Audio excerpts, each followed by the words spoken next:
My dear students, today I shall teach you a new chapter of English 2 of class 3, and the name of the chapter is My Early Home. The first place that I can well remember was a large pleasant meadow with a pond of clear water in it. Some shady trees leaned over it, and rushes and water lilies grew at the deep end. Over the hedge on one side we looked into a ploughed field, and on the other we looked over a gate at our master's house, which stood by the roadside. At the top of the meadow was a grove of fir trees, and at the bottom a running brook overhung by a steep bank. While I was young, I lived upon my mother's milk. As I could not eat grass in the daytime, I ran by her side, and at night I lay down close by her. When it was hot, we used to stand by the pond in the shade of the trees, and when it was cold, we had a nice warm shade near the grove.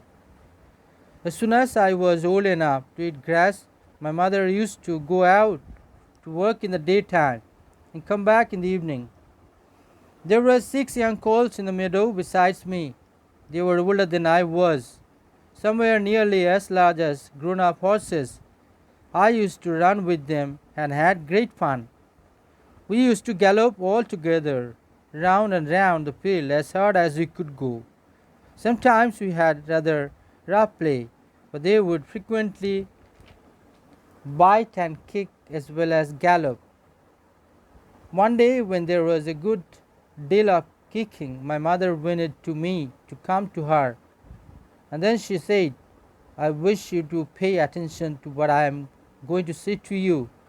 The colts who live here are very good colts, but they're cart horse colts, and of course they have not learned manners. You have been well bred and well born. Your father has a great name in these parts, and your grandfather won the cup 2 years at the Newmarket races. Your grandmother had the sweetest temper of any horse I ever knew, and I think you have never seen me kick or bite. I hope you will grow up gentle and good, and never learn bad ways. Do your work with a good will. Lift your feet up well when you trot, and never bite or kick even in play." So, for today, I have just read half of the chapter, and it's all about Black Beauty, adapted, and which was written by Anna Sewell. It's a very famous story, and it's all about a horse, how they behave, and how the mother horse is advising the colts to behave well and not to be like the other horses, not to be rude and not to kick at others, and she also told the colt about the great ancestors, about a famous grandmother who had a sweetest temper, and the famous grandfather who won the cup 2 years at the Newmarket race, and even the father was a great name in those parts.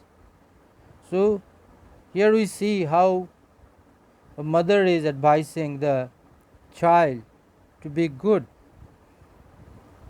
and kind like her ancestors. That's the story, and the rest of the part of the story I shall read in the next class. So for the timing, you go through this part of the story and you try to understand it. I'm sure you will understand and you'll also enjoy it. That's all for today. Thank you very much.